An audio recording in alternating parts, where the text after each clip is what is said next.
Halo guys, balik lagi ke channel kalian bersama gue Ogi ya. Sekarang bahasanya ini From Gamer to Racer. Ya ini gue cuman mau cerita sih sedikit ya mengenai film ini. Teman-teman pernah nonton nggak nih ya? Gran Turismo yang main Orlando Bloom ya, dan David Harbour dan bla bla bla lah. Ya pokoknya nih keren sih. Kenapa? Karena ini diambil dari kisah nyata. Ya jadi emang ada, ya teman-teman tahu lah, ada game namanya Gran Turismo ya. Sekarang udah ke-7 gitu dan umurnya 25 tahun. Dulu gue main ini game tuh dari SMA kalau nggak salah ya. Cuman PS2 kali ya. Dan gue suka banget sama nih game. Dan salah satu game simulator driving yang gue mainin secara komplit tuh ya ini ya. Sampai tamat gitu. Niat banget lah pokoknya. Modif-modif mobil. Ya ini kayak gini ya. Ceritanya tentang gamer Gran Turismo lah. Dan kemudian ada orang gila ya.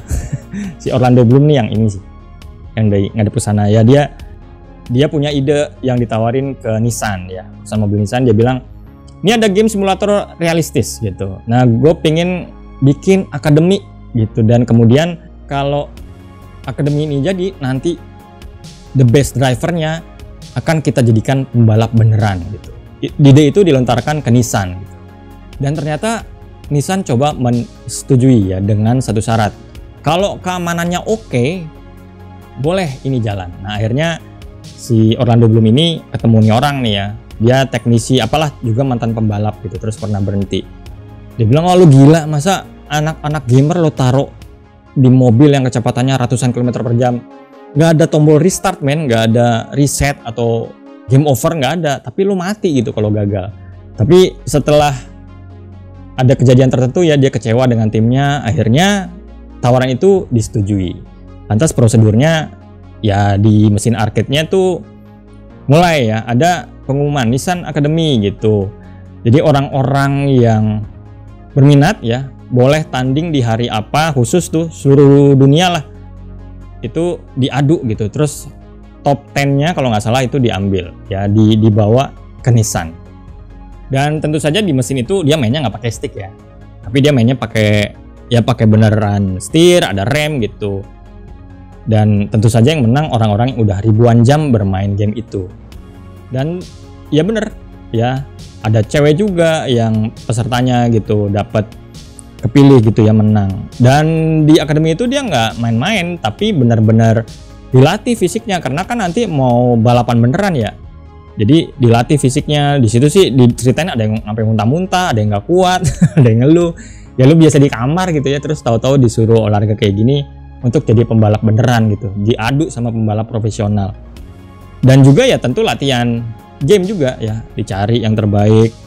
Terus ya di nyatanya juga dikasih mobil ya, dipandu balapan beneran, dan dia ngerasain gimana tekanannya. Tapi secara umum refleks ya, terus secara feeling nyetirnya tuh udah dapat gitu.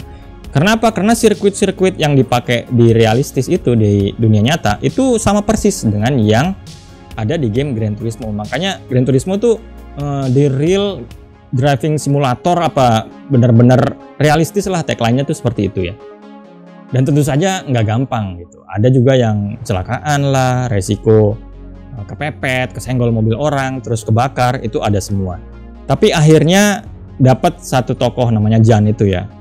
Dan dia menang, lolos dari akademi ini, dan harus ikut balapan beberapa kali gitu ya. Dan kalau dapat rank 4 kalau nggak salah, itu dia langsung masuk gitu, program ini akan dilanjutkan. Dan akhirnya berhasil dia di balapan keberapa, dia berhasil finish di ranking 4 kalau nggak salah. Dan akhirnya tanda tangan kontrak sama Nissan untuk ikut racing timnya Nissan ya. Ya berlanjut lah, keren pokoknya. Menurut gue sih salah satu, kalau lo gamer ya, apalagi lo suka nyetir terus suka mobil gitu ya, ini salah satu tontonan yang menarik gitu, karena dari gamer terus beneran jadi racer gitu.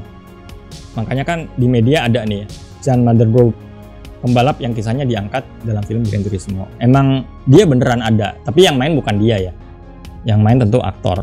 Dia mungkin sibuk balapan. Kalau teman-teman lihat di Wikipedia gitu ya, tuh ada tuh keluar namanya dia. Dan prestasinya gila loh, dari game tapi bisa jadi kayak gitu ya. Kan pertamanya menang Nissan GT Academy ya. Nah itu aja, dengan menang itu aja dia sudah menyisihkan 90.000 peserta dan akhirnya bergabung dengan tim balap mobil Nissan untuk mengikuti Dubai 24 Hour. Dan di situ dia berhasil finish di posisi 3. Luar biasa sih. Dari cara syuting, cerita, narasi juga menurut gue story-nya oke lah. Sampai akhirnya di klimaksnya sih dia ini ikut balapan Le Mans. Ini balapan bergengsi sih, 24 jam. Kalau nggak salah di film Ford versus Ferrari juga track yang dipakai ya si Le Mans ini ya, 24 jam juga balapannya. Itu juga keren kan. Bener, dia balapan 24 jam, tapi tentu tim ya gantian bertiga. Jadi teman-teman alumni GT Academy itu diajak juga gitu. Jadi dia bertiga totalnya gantian. Dan itu adalah peraihan terbesar sih dalam karir balapannya ya. Dia berhasil naik podium dengan juara 3 men di tahun 2013. Padahal dari pemain game. Tadinya ragu nih mau ikut apa enggak, tapi dia meyakinkan pelatihnya bahwa gue Le Mans tuh udah balapan di situ ribuan kali di game, dia bilang gitu. Itu ribuan kali gue udah balapan di sirkuit itu, jangan takut, ayo maju, dia bilang. Akhirnya dia ambil keputusan ya ikut balapan Le Mans dan akhirnya menang bro. Ya bener juga sih ya. Emang ribuan jam balapan dengan sirkuit yang persis sama, terus tes feeling gas remnya itu sama gitu, itu ya bisa lengket ke otak. Jadi pelajarannya apa dan kaitannya sama kreativitas? Ya ini pengulangan ya. Pengulangan ribuan jam dia. Ya tentang mobilnya, tentang sirkuitnya, kapan dia belok, kapan dia ngerem, ngegas, itu semua udah lengket di otak dia. Kalau teman-teman lihat video gue yang ini ya ini sih pengulangan gitu. Otaknya bagian nyetir dia berubah, yang bertanggung jawab sama visual, lihat map, nyetir, gas rem, itu semuanya jadi berkembang. Mungkin bagiannya akan lebih besar atau lebih kuat di situ, dan gak heran dia jadi bisa menang melawan pembalap profesional di sirkuit yang sama gitu ya. Ini juga ada kaitannya sama mielin sebetulnya. Mielin ini zat yang kayak pembungkus kabel ya. Jadi ada saraf gitu, kabel saraf, terus dibungkus sama mielin. Nah, makin banyak kita mengulang pekerjaan ya, makin berlatih kita di situ, itu pembungkus kabelnya makin tebal. Ya, makin tebal. Artinya apa? Makin kuat, dia akan meningkatkan kecepatan transmisi data ya, itu berlipat-lipat. Jadi dia refleksnya gara-gara main game tuh, refleksnya ngegas, ngerem, belok, itu semua jadi naik berlipat-lipat. Jadi satu pelajarannya kreativitas itu untuk menciptakan karya kreatif atau jadi jenius kreatif, pengulangan konsentrasi itu sangat diperlukan sih menurut gua. Terus hal lain juga gue pernah baca orang kreatif itu memang agak cuek sama opini orang lain ya. Padahal dia udah dilarang nih, tokoh utamanya tuh dilarang sama bapaknya gitu. Bapaknya nggak suka, lu ngapain sih main game mulu? Nggak mungkin lo jadi pembalap gitu. Ya ada konflik lah sedikit di situ. Tapi pada akhirnya bapaknya seneng ya, dan dia ngelihat balapan di Le Mans ini, dia hadir sih di video itu, ada gitu bapaknya dan nonton. Nah jadi seperti itulah kurang lebih kaitannya dengan kreativitas. Ada ketekunan ya, di film ini gue sukanya tuh ya ada gitu, ada ketekunan, ada jangan terlalu peduli opini orang lain, terus ada pengulangan ya, atau kerja keras atau kesungguhan yang konsisten gitu, dan akhirnya sampai impiannya tuh dia capai. Oke guys, itu aja untuk video kali ini, semoga bisa bermanfaat. Terima kasih, bye.